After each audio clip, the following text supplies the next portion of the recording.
বার্ধক্যজনিত কারণে ৯৫ বছর বয়সে মারা গেছেন মমতাময়ী মা। মায়ের মৃত্যুর খবরে ভেঙে পড়েন ছেলে আওয়ামী লীগ নেতা হাফিজুর রহমান হাবিব। নাশকতার মামলায় তিনি কারাগারে আছেন। তার বিরুদ্ধে নাশকতা ছাড়াও চাঁদাবাজি, ভূমি দখল ও লুটতরাজের অভিযোগ আছে থানায়। গত ১৭ ফেব্রুয়ারি এলাকা থেকে গ্রেপ্তার হন হাবিব। সোমবার রাত ১১টার দিকে নিজ বাড়িতে মারা যান আওয়ামী লীগ নেতা হাবিবের মা।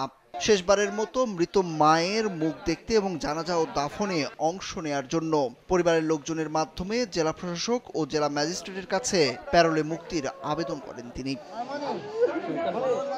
আবেদন বিবেচনায় নিয়ে জেলা প্রশাসক হাসিনা বেগম ৩ ঘন্টার জন্য দুপুর ১টা থেকে বিকেল ৪টা পর্যন্ত হাবিবকে প্যারোলে মুক্তি দেন।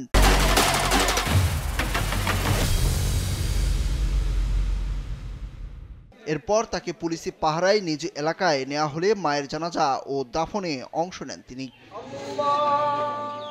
হাফিজুর রহমান হাবিব জামালপুরের মাদারগঞ্জ উপজেলার আদারভিটা ইউনিয়ন আওয়ামী লীগের বন ও পরিবেশ বিষয়ক সম্পাদক এবং দক্ষিণ পাটাদহ এলাকার বাসিন্দা। মায়ের দাফন শেষ হলে পুলিশ আবারও হাবিবকে কারাগারে নেয়।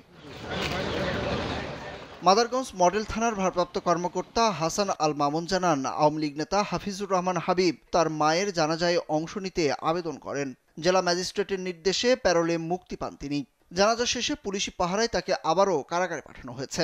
আওয়ামী লীগ নেতা হাফিজুর রহমান হাবিব তার মায়ের জানাজায় অংশ নেওয়ার জন্য বিজ্ঞ আদালতের নির্দেশক্রমে প্যারোলে মুক্তি পান।